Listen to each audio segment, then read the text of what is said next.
Hello everyone, welcome back to my channel. तो जो आज की जो वीडियो है वो है हमारा नोरसेट का जो एग्ज़ाम हुआ था। तो क्या हुआ कि बहुत सारे जो कैंडिडेट्स थे, जो हमारे नर्सिंग एस्पिरेंट्स है, उनका सिलेक्शन नहीं हो पाया। तो बेसिकली जो ये वीडियो है ये उन कैंडिडेट्स के लिए है जिनका सिलेक्शन नहीं हो पाया है या फिर कुछ भी उनकी कमी रह गई है पढ़ने में। तो ये वीडियो स्पेशली उनके लिए है, ठीक है। तो मैं इस वीडियो में आपको बताऊँगी कि बेसिकली आपको पढ़ना कैसे स्टार्ट करना है, क्योंकि देखो कई बार क्या होता है कि हमें फेलियर मिलता है लाइफ में, बट हम फेलियर से ही बहुत सारी चीज़ें सीखते हैं, राइट।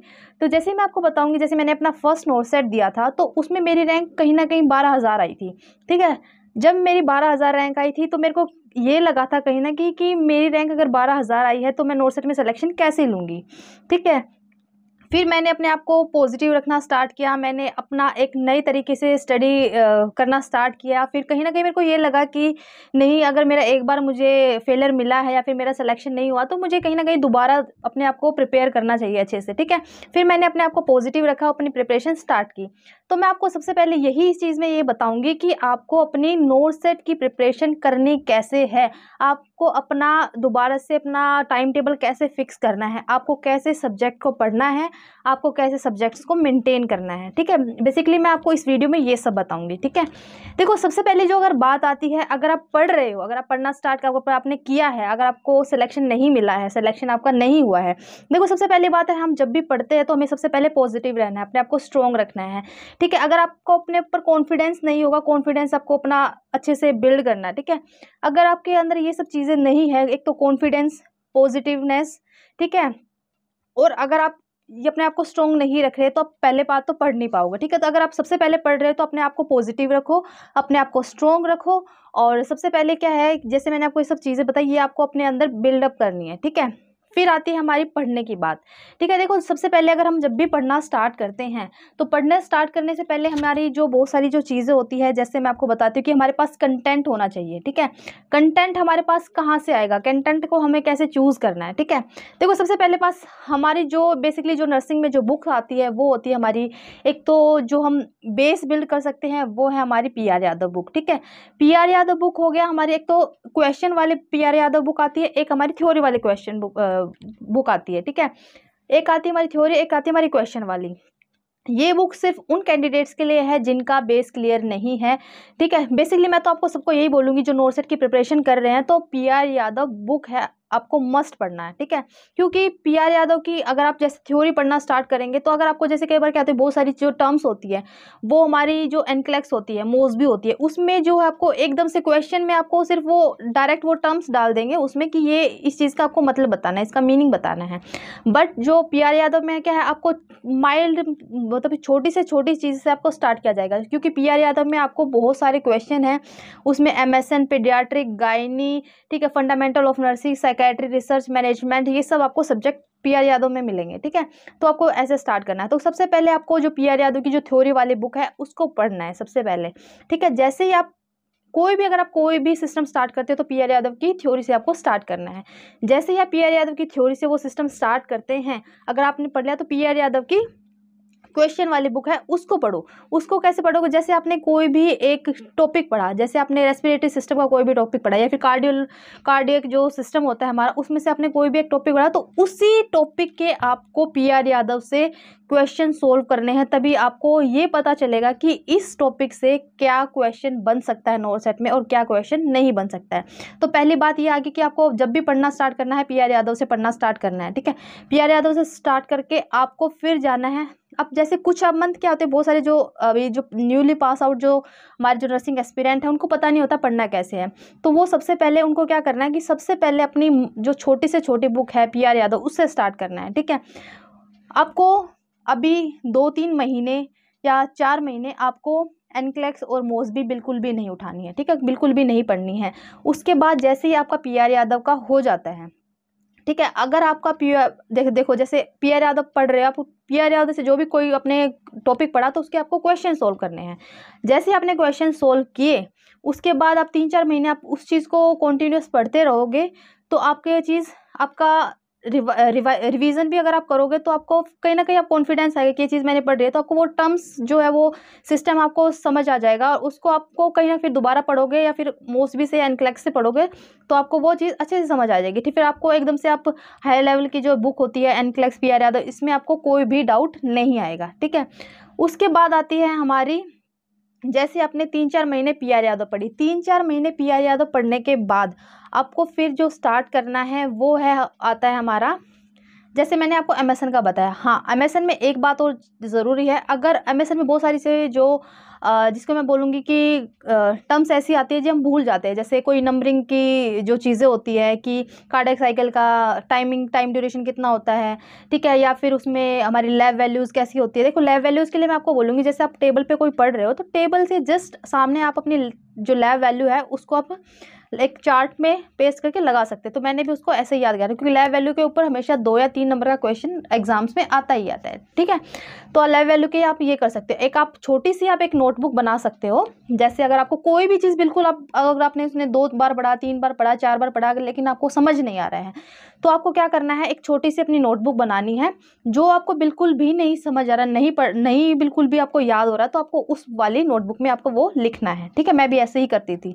ठीक है, और उसको जैसे ही आपको 10 दिन हो गया, 5 दिन हो गया, उसको एक बार आपको गो थ्रो करना है। ठीक है, अगर आप उसको जैसे भी पढ़ लोगे तो आपको कहीं ना कहीं वो रिवाइज होती जाएगी, और आपको दिमाग में ये चीज़ नहीं रहेगी कि वो चीज़ मेरे को याद नहीं है, और आपकी वो चीज़ एक सेपरेट जगह पे होगी। वो थोड़ा टाइम कंज्यूमिंग है, लेकिन आपके लिए आपको अच्छी चीज़ बता रही हूँ मैं। ठीक है, तो ये आपका एक ई बुक का हो गया। आपने एक बुक बनानी है, जैसे आपको बिल्कुल भी कोई समझ नहीं आता, बिल्कुल भी याद नहीं आता, लेकिन वो चीज़ इंपॉर्टेंट है, तो आपको वो चीज़ उस नोटबुक में लिखनी है। ठीक है, फिर आगे ये चीज़ हमारी नोटबुक में लिखने वाली। फिर हमें अगर फंडामेंटल ऑफ नर्सिंग स्टार्ट करना है तो वो हमें करना है PR यादव से स्टार्ट। ठीक है, PR यादव में आपको, अगर आप PR यादव की भी फंडामेंटल ऑफ नर्सिंग पढ़ेगी आपके लिए इनफ है। ठीक है, ये आपको PR यादव की क्वेश्चन वाली भी करनी है, और ये वाली क्वेश्चन वाली भी करनी है, और थ्योरी वाली भी करनी है। ठीक है, PR यादव की होगी। फिर होता है गायनी में भी आपको PR यादव की करनी है, और ये इसकी PR यादव की थ्योरी वाली भी करनी है, क्वेश्चन वाली भी करनी है। ठीक है, हर एक सब्जेक्ट आपको ऐसे करना है। अब आती है हमारी जो हमारे ये नॉन टेक्निकल सब्जेक्ट होते हैं, जैसे हमारा जैसे मैथ, रीजनिंग, GK, इसकी आप एक लिस्ट प्रिपेयर करो। लिस्ट प्रिपेयर करने के बाद आपको क्या करना है, डेली रात को, या फिर आपका कोई भी, अगर आपको पूरे दिन क्या होता है कि हम सब्जेक्ट्स पढ़ के परेशान हो जाते हैं, हम बोर हो जाते हैं, तो एक आप रात को कोई भी एक टॉपिक आपको नॉन टेक्निकल लेना है, जैसे मैथ हो गया, रीजनिंग हो गया, कोई भी आप डाइस वाला क्वेश्चन ले सकते हैं। ठीक है, तो आपको उसको पढ़ना है, उसको आपको पढ़ के उसको अच्छे से आपको जब तक आपका नोट सेट नहीं आता, आपको 1 घंटा अगर आपको एक दिन समझ नहीं आता तो उसको टॉपिक को आप नेक्स्ट डे लो, नेक्स्ट डे समझ नहीं आता तो उसको नेक्स्ट डे लो। ठीक है, बट उसको आपको मैथ रीजनिंग का करना है, क्योंकि आजकल क्या है, नोट सेट में बहुत ज़्यादा कंपटीशन चल रहा है। ठीक है, अगर नोट सेट में कंपटीशन है तो आपको नोट सेट के हिसाब से ही आपको पढ़ना है। ठीक है, उसके बाद जो हमारी बात आती है कि ये हमारे मैथ रीजनिंग का आ गया। आपको हर एक, क्योंकि बहुत सारे जो मैं आपको बोलूँगी कि हमें भी सबने ये बोला था कि आप नोट सेट अगर आप दे रहे हो तो आप ये मैथ रीजनिंग वगैरह मत करो, क्योंकि 20 नंबर का एक क्वेश्चन, लेकिन जो हमारे 20 नंबर का लेके 100 नंबर का हमारा नर्सिंग सब्जेक्ट है। बट हम ये चीज़ तो नहीं कर सकते ना कि हमारा अगर नोट सेट में अगर हम 100 नंबर की अगर नर्सिंग करें तो हमारे क्वेश्चन वो सारे ठीक हो गए। ठीक है, जो मैं अपना बताऊँगी, मेरे को मैथ रीजनिंग में कुछ भी नहीं आता था, बट मैंने अपने आप को ऐसे प्रिपेयर किया था कि मैंने एक मैथ रीजनिंग की कोई भी एक लिस्ट बनाई, और लिस्ट बना के मैं हमेशा मैथ रीजनिंग का कोई भी एक टॉपिक डेली पढ़ती थी। अगर मेरे को एक दिन में समझ नहीं आता तो मैं उसको नेक्स्ट डे पढ़ती थी, अगर उसको मेरे को नेक्स्ट डे भी नहीं समझ आता तो मैं उसके नेक्स्ट डे पढ़ती थी। ठीक है, तो मैंने ऐसे करके अपनी प्रिपरेशन स्टार्ट की थी। ठीक है, फिर हमारी जो बात आती है कि जैसे ये तो होगा हमारा मैथ रीजनिंग का। फिर ठीक है, फिर अगर हमारा सेकेंडरी, अब सेकेंडरी मेरे को क्या होता है कि हम सेकेंडरी हमारी एक तरह से नॉर्मल लाइफ में हम इसको यूज़ नहीं करते, तो हम कहीं ना कहीं में वो टफ लगती है। तो सेकेंडरी का आपको कोई भी सेकेंडरी, पहली बात तो इतनी बड़ी है नहीं, छोटी सी सेकेंडरी है। सेकेंडरी में आपको डेली एक सेकेंडरी का टॉपिक आपको डेली पढ़ना है। ठीक है, अगर वो आपको रिवीजन करते करते वो दोबारा भी आ रहा है, तीसरी बार भी आ रहा है, चौथी बार भी आ रहा है, तो उसको पढ़ो, क्योंकि सेकेंडरी और गायनिक का जो है इतना इंपॉर्टेंट हो गया है, क्योंकि सेकेंडरी एग्जाम में बहुत ज़्यादा आती है। ठीक है, तो आपको सेकेंडरी का एक टॉपिक डेली पढ़ना ही पढ़ना है। ठीक है, अगर आप कहीं ना कहीं बोर हो जाते हो तो सेकेंडरी और मैथ रीजनिंग का टॉपिक आपको एक पढ़ना ही पढ़ना है। ठीक है, फिर आती है बात हमारी गायनी की। ठीक है, गायनी आपको वही, सबसे पहले आपको 3-4 महीने सिर्फ और सिर्फ PR यादव की थ्योरी और PR यादव की बुक ही पढ़नी है। ठीक है, अब आता है जैसे हमारे 3-4 महीने निकल जाते हैं, ठीक है, उसके बाद हमें पढ़ना स्टार्ट करना है मोसबी। मोसबी के आपके क्वेश्चन, क्योंकि अगर आप डायरेक्ट ही मोसबी पढ़ोगे या फिर डायरेक्ट ही आप एनक्लेक्स पढ़ोगे तो आपको समझ नहीं आएगा। तो उसके बाद आपको एनक्लेक्स पढ़ना स्टार्ट करना है। आपने जैसे ही एनक्लेक्स पढ़ा तो उस पेज पे आप क्रॉस लगा देना कि ये आपने पेज पढ़ लिया, तो आप इसको दोबारा नहीं पढ़ोगे, ठीक है। उसका कोई भी इंपॉर्टेंट चीज़ है आपने अपनी नोटबुक में लिख लिया। और हाँ, जो आपको नोट्स बनाने हैं वो अपने नोट्स फेयर बनाने हैं और आपको समझ आना चाहिए। अगर आपको इंग्लिश में समझ नहीं आता तो आपको हिंदी में वो चीज़ लिखनी है, लेकिन आपको समझ आना चाहिए, ठीक है। और मैं आपको यही बोलूँगी, नोट सेट जो होती है हमारे पास एक अच्छी प्रायोरिटी होती है, एक अच्छी चॉइस होती है, क्योंकि कई बार क्या होता है कि नोट सेट में हमारी वैकेंसी बहुत ज़्यादा होती है, ठीक है। अगर हमारे पास वैकेंसी ज़्यादा है तो हमें कहीं ना कहीं सिलेक्शन के चांस ज़्यादा रहते हैं, क्योंकि कोई भी रिस्पेक्टेड हॉस्पिटल अगर एक आपका वैकेंसी निकालता है तो उसमें चांसेस बहुत कम होते हैं, ठीक है। तो नोट सेट एक बहुत अच्छी, जो मैं बोलूँगी एक तरह से बहुत अच्छा चांस जिसको मैं बोलूँगी नोट सेट है।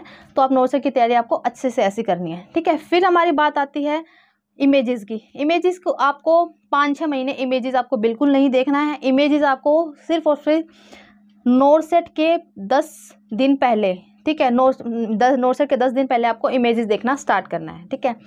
फिर बात आती है हमारी मैथ रीजनिंग। तो आपको डेली एक आपको कोई भी टॉपिक लेना है और उसको पढ़ना है, ठीक है। मैथ हो गया, रीजनिंग हो गया, फिर आता है साइकेट्री का आपको डेली एक टॉपिक करना है। हाँ, अब आती है हमारी एनक्लेक्स, तो आपको पढ़ना ही पढ़ना है, ठीक है। मोसबी में क्या आपका करना है, मोसबी में सिर्फ आपको मोसबी बुक पढ़ने की ज़रूरत नहीं है। मोसबी में आप सिर्फ उसकी एमएसएन की, गायनी की, ठीक है, पीडियाट्रिक की, सिर्फ ये जो सब्जेक्ट्स हैं और फंडामेंटल ऑफ नर्सिंग की, इसकी सिर्फ आपको क्वेश्चन की फोटोकॉपी करानी है। क्वेश्चन की फोटोकॉपी करा के आपको उनको क्वेश्चन को पढ़ना है और क्वेश्चन के साथ उनके रैशनल अच्छे से पढ़ने हैं, ठीक है। ये चीज़ मस्ट है, आपको क्वेश्चन के साथ साथ रैशनल भी पढ़ने हैं, ठीक है।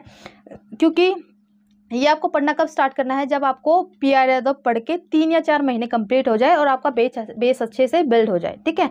ये आपको तब स्टार्ट करना है, ठीक है। जैसे मैंने आपको सब कुछ बताया, देखो नोट सेट क्या होता है कि हम बहुत बार क्या करते हैं कि हमारे पास कंटेंट नहीं होता है। सबसे पहले हमारी थ्योरी कंप्लीट होनी चाहिए। थ्योरी कंप्लीट होगा और आपका कॉन्सेप्ट होगा, तभी आपकी क्वेश्चन पे अच्छी कमांड हो पाएगी, ठीक है। सबसे पहले क्या करना है, आपको अच्छी थ्योरी का, आपके पास थ्योरी होनी चाहिए। थ्योरी के ऊपर आपका अच्छा कॉन्सेप्ट होना चाहिए। अगर आपका कॉन्सेप्ट अच्छा होगा तो और आपकी अच्छी कमांड होगी क्वेश्चन पे, तो आपका क्वेश्चन कभी भी गलत नहीं होगा। और देखो कई बार क्या होता है कि टाइम टेबल, देखो मैं कभी अपने हिसाब से टाइम टेबल से नहीं पढ़ी, क्योंकि मैं मैक्सिमम टाइम देती थी, कम से कम 12 to 14 आवर्स मैं डे टाइम में पढ़ती थी, क्योंकि मैं कहीं जॉब वगैरह भी नहीं करती थी, ठीक है। तो मैं आपको भी ये बोलूँगी, नोट सेट है, टाइम अच्छा आपको अगर लाना है, अगर आपको सिलेक्शन लेना है तो आपको पढ़ना ही पड़ेगा अच्छे से, ठीक है। अगर आप पढ़ोगे नहीं और आप अच्छे से अपनी कॉन्सेप्ट नहीं बनाओगे, अपने थ्योरी नहीं बनाओगे, तो आप क्वेश्चन पे आपकी अच्छी कमांड नहीं होगी, ठीक है। मैंने आपको सब कुछ बता दिया कि आपको पढ़ना कैसे है।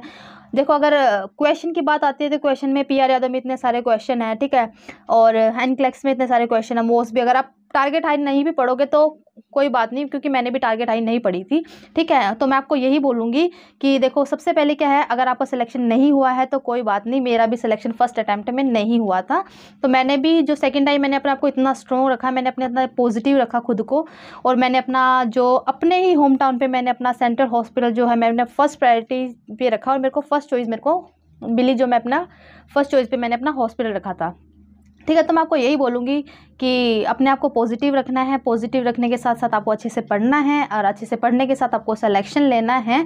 बट आपके पास सबसे पहली बात है, आप पढ़ने से पहले आपको पॉजिटिव रहना है, स्ट्रॉन्ग रहना है, अपने आप कॉन्फिडेंस बना के रखना है, ठीक है। अगर आपको मेरी वीडियो अच्छी लगी हो तो वीडियो को लाइक करना, कमेंट करना, शेयर करना, और कुछ भी अगर आपको डाउट होता है डॉक्यूमेंट वेरिफिकेशन से, या फिर कोई भी आईएनसी रजिस्ट्रेशन में, या फिर कोई पढ़ने में आपको कोई भी प्रॉब्लम होती है, तो आप मेरे को कमेंट करके ज़रूर बताना कि अगर आपको कोई भी डाउट है, और मेरी वीडियो को लाइक करना, कमेंट करना और शेयर करना।